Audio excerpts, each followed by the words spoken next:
Ketiadaan foto Presiden Jokowi di salah satu ruang kantor PDIP Sumatera Utara menimbulkan tanda tanya. Hal itu terlihat saat penyerahan formulir pendaftaran bakal calon gubernur Edi Rahmayadi Senin kemarin.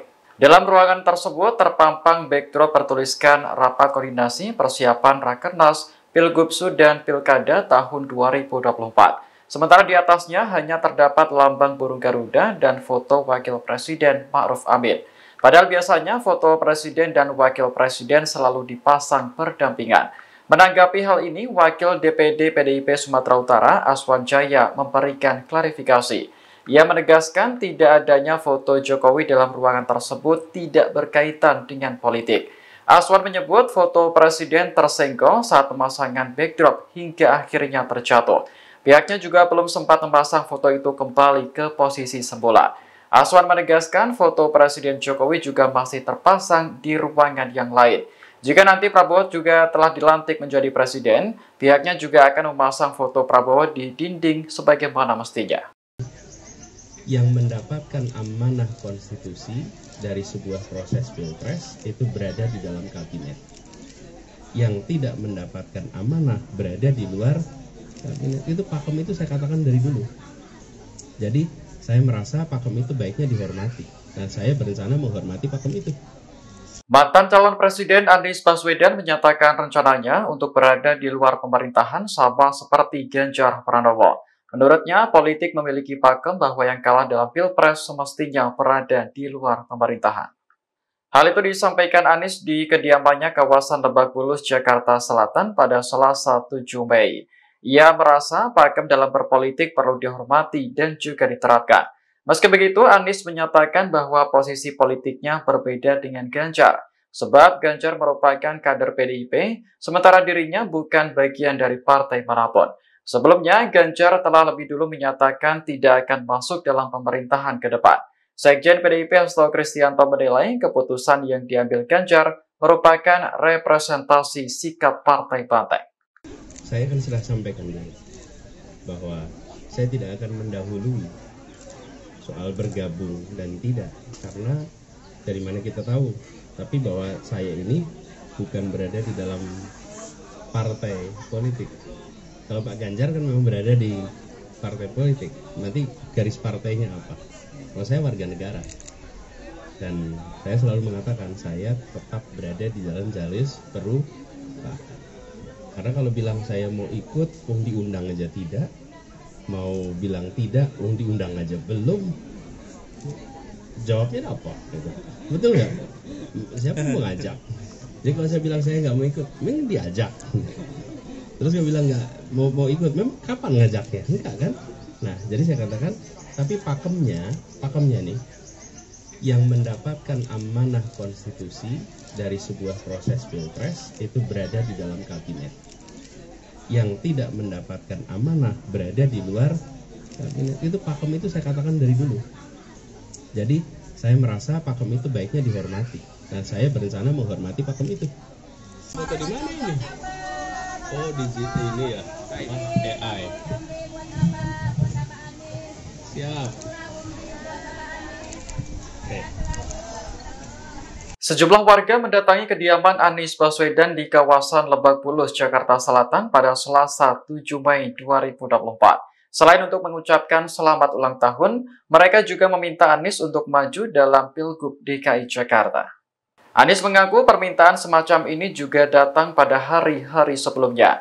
Menurutnya, banyak warga yang mendatangi rumahnya dan meminta agar maju kembali dalam Pilgub DKI. Anies pun menyampaikan terima kasih karena baginya hal ini merupakan sebuah kehormatan. Namun ia minta diberi waktu untuk memikirkan apakah akan maju dalam Pilgub atau tidak. Anies mengatakan keputusan untuk maju Pilgub DKI bukan keputusannya pribadi untuk mencalonkan. Menurutnya yang bisa mencalonkan adalah partai dan warga. Disinggung soal komunikasi dengan Partai Nasdem, Anies mengaku belum ada pembicaraan lebih lanjut. Iya, jadi memang ungkapan itu muncul, ada yang menyampaikan ke saya, ada yang beberapa hari ini banyak yang datang ke rumah, banyak yang mengungkapkan juga aspirasi yang sama, dan saya sampaikan kepada semua terima kasih. Ini sebuah kehormatan dan izinkan kami untuk memikirkan ini sejenak, memikirkan. Dan ini kan sesungguhnya bukan sesuatu yang diputuskan oleh saya, karena bukan pribadi bisa mencalonkan. Yang bisa mencalonkan adalah partai, yang bisa mencalonkan adalah warga. Nah, saya akan dengar terima kasih atas kehormatan itu, kepercayaan itu, sambil kita lihat seperti apa perkembangannya nanti.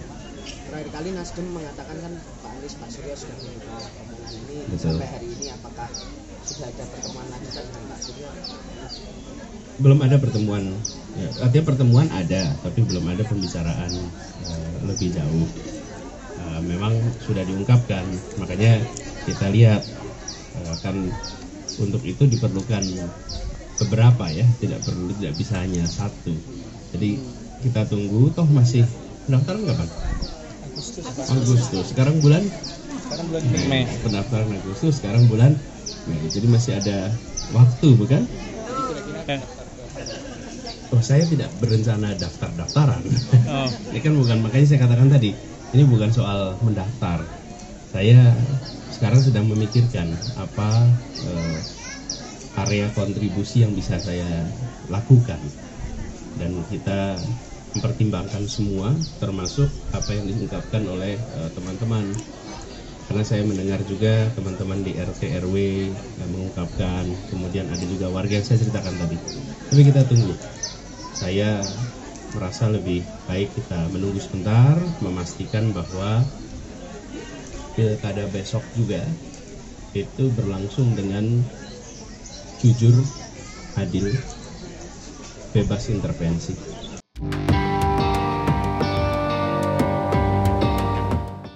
Isu Prabowo Gibran akan menambah jumlah kementerian menjadi 40 menuai kritik dari berbagai pihak, termasuk Wakil Presiden ke-10 dan ke-12 RI Yusuf Kala. Menurutnya, penambahan kementerian menjadi 40 menunjukkan bahwa kabinet yang dibentuk mengedepankan politis. Hal itu disampaikan JK saat ditemui di Hotel Grand Shahid, Jakarta Pusat pada Selasa 7 Mei. Ia menyebut seandainya Prabowo benar-benar menambah jumlah kementerian, maka harus diubah dulu Undang-Undang Nomor 39 Tahun 2008 tentang Kementerian Negara. Saat ini jumlah kementerian di Kabinet Indonesia Maju ada 34. Menurut JK, jumlah tersebut sebenarnya sudah ideal setelah dihitung-hitung. Mantan Wakil Presiden itu lantas mengingatkan bahwa orang-orang yang mengisi kabinet haruslah orang profesional di bidangnya. Sementara itu, Wakil Ketua Umum Partai Gerindra Habibur Rahman menilai wajar jika jumlah kementerian ditambah, sebab Indonesia merupakan negara besar sehingga butuh bantuan dari banyak pihak. Menurut Habibur Rahman, semakin banyak jumlah kementerian justru semakin baik bagi pemerintahan dan pelayanan publik. Hal ini karena Indonesia memiliki target sekaligus tantangan yang besar untuk diraih.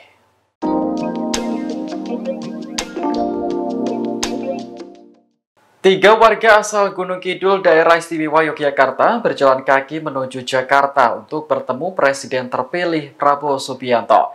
Aksi tersebut dilakukan untuk memenuhi nazar mereka jika Prabowo menjadi Presiden RI periode 2024-2029.